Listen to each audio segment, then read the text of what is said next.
2026ဒီဇင်ဘာနောက်ဆုံးတစ်ပတ်ကကျွန်တော်စပိန်တွေဇက်တိုက်စီးနေတာကိုတစ်ပတ်လောက်ကြာအောင်အနားယူပြီးပြင်းနေတာကနေထွက်စီးပြတဲ့ဗက်ဒမေးနီးယားရီဇိုတစ်ခုဖြစ်ပါတယ်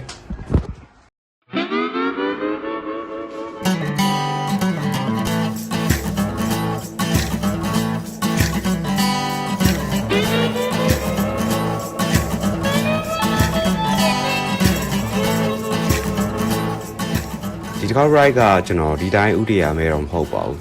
ကျွန်တော်မှာ mission တစ်ခုပါတယ် Happy New Year ကာလာမှာတပြည့်တည်းရွယ်ကောင်းမှာစာပြီးဆူတောင်းတာတော့ပါတော့လေဒီလားအဲ့ trend ကိုသိတာဆိုတော့အဲ့ trend ကြောင့်ဒီ ride ကဖြစ်ခဲ့တာပေါ့နော်တကယ်တော့ကျွန်တော်မိန်းမကိုကျွန်တော်တွေ့ချင်လို့သွားတာဒါပေမဲ့မိန်းမကအဲ့ဥစ္စာကိုနှစ်တိုင်းလုပ်တယ်အဲ့စပစ်တီကြောင့်နေနဲ့ကလည်းပြန်ညားတာလို့လည်းကျွန်တော်ပြောတယ်ဒီစပစ်တီကိုရှာပေးရမယ့်တာဝန်အော်တိုရသွားတယ်ပေါ့နော်စပစ်တီပဲတနေရာကုန်တိုက်တစ်ခုမှမရှိနောက်တစ်ခုမှရှိမှာပေါ့ဆိုတော့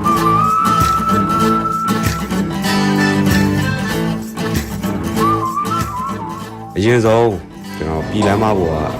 marketplace ကိုဝင်နေစပစ်တီတွေကစပစ်တီမရှိဘူးရှစ်ပိုင်း ocean တွေဝင်နေအနီအောင်သုံးဘူးကျန်နေအချိန်မကောင်းလို့ကျွန်တော်ဒီလိုဖုန်းဆက်ပြီးမေးလိုက်တယ်မိမအစိမ်းမမဟုတ်ရင်မဝယ်ခဲ့နဲ့တဲ့ကြိုင်ဝမ်လမ်းထဲကအဲ့လိုလမ်းသွဲလေးထဲမှာဈေးညဈေးလေးရှိရဗျာအဲ့ညဈေးလမ်းတွေကိုကျွန်တော်ဝင်သွားပြီးတော့ဈေးဆုံးအောင်ရှာတယ်ဘယ်သူကြီးတိုင်လဲစပစ်တီရှိလားခွဲကြံ micro ခွဲကြံသွားပြီးမယ်အဲ့မှာမရှိတော့လည်းမတက်နိုင်တော့ဘူးခွဲကြံ micro ဝင်တယ်ဒီရစပစ်တီစားတဲ့ကိစ္စတော့မသေးဘူးနော်ဒီဆိုတော့ခွဲကြံ micro ရောက်လာတယ်စပစ်တီကကောက်ကိုက်3ခုလုံးရှာမတွေ့သေးဘူးအတီးတန်းကိုရောက်တော့ညီလေးကိုပြောတော့ဝယ်သွားကြတယ်ဘယ်သူမှမရှိတော့အကုန်ဝယ်သွားကြတယ်ဟာဆိုကြတယ်တဲလေစပစ်တီရှိတယ်ဒီကပုံနေရတယ်ဒီကရဲမြန်နေတိုင်းတော့လာဒီတိုင်းတော့မလာဘူးကြာသူကတစ်ပတ်နှစ်ခါလောက်ပဲလာတယ်ဘာမှစိတ်ထဲမှာမရှိနေဘူးကြာ manifest တကယ်လောက်ကြရယ်ပေါ့နော်ဆိုတော့တကယ်ဖြစ်လို့တကယ်လောက်တာလားဘယ်လိုသူများလို့ရင်းနဲ့ဒီ train ကြီးမှလာတော့ဒါတော့အဲ့ train ကြောင့်ဒီရတူအောက်မှာ comment မှာဝင်ပြီးတော့ဆွေးနွေးသွားလို့ရပါတယ်အဲ့ဒါကျွန်တော်ဖုန်းဆက်ပြီးသူ့ကိုပွားတယ်ဘာဖြစ်တယ်များဖြစ်တယ်ပေါ့နော်လက်လျှော့လိုက်တော့မိမအောင်မငိုမဲဖြစ်နေတဲ့အတန်းထဲမှာအားနေပဲကျွန်တော်ကအဲ့မက်ကိုအထွက်ကမက်ကိုထဲမှာတွေ့ရမုတ်လေးသူကြိုက်တဲ့ဗမာမုတ်လေးတွေ့ရတယ်ပဲဝယ်သွားပေးလိုက်ပါတယ်ဟုတ်တယ်ကျွန်တော်လေးကြီးလာဘာလို့ရိုက်နေတာစပြည့်စည်းလို့ရှင်းတာလေမရှိဘူးဆိုပြီးတစ်မျိုးလုံးကုန်လူတွေကိုလည်းပြောလိုက်တယ်ဟုတ်တယ်အခုရတဲ့နေရာ၄000နဲ့12လုံးမတန်လို့မဝင်ကဲအဲ့လောက်ဖြစ်နေရင်မြို့ထဲကပတ်ပြန်မှာမြို့ထဲမှာ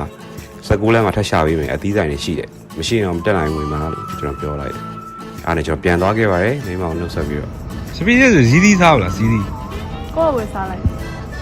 ဘာဖြစ်လို့အတူတူပဲလေစပြည့်စည်းပါကဲကောင်းကျင်တော့16လမ်းထိတ်က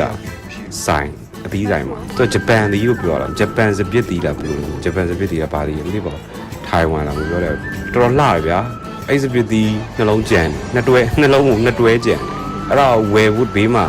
ဝယ်ရမလားမဝယ်ရဘူးလားလုံနေတဲ့ကလေးမလေးတွေရောကောင်လေးတွေရောအဲ့လိုဘေးနားမှာရှိနေတယ်ပေါ့နော်စဉ်းစားနေပြီးတွေ့ဝေနေကြတယ်သူတို့ဈေးကကြီးနေတာဟုတ်အဲ့ဒါကျွန်တော်ဂျားရဲကိုအတင်းဝင်သွားပြီးတော့ကျွန်တော်15လုံး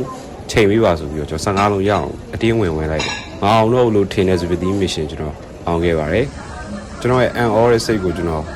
သိကျင်လို့ကျွန်တော်အဲ့အမကိုကျွန်တော်ပြောရဲ့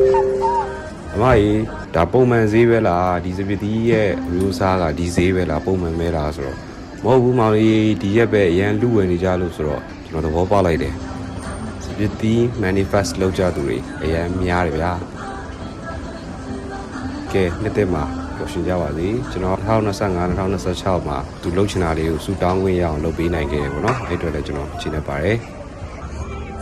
နောက် Pedamania episode တွေမှာထပ်ပြီးတွေ့ကြမယ် Thank you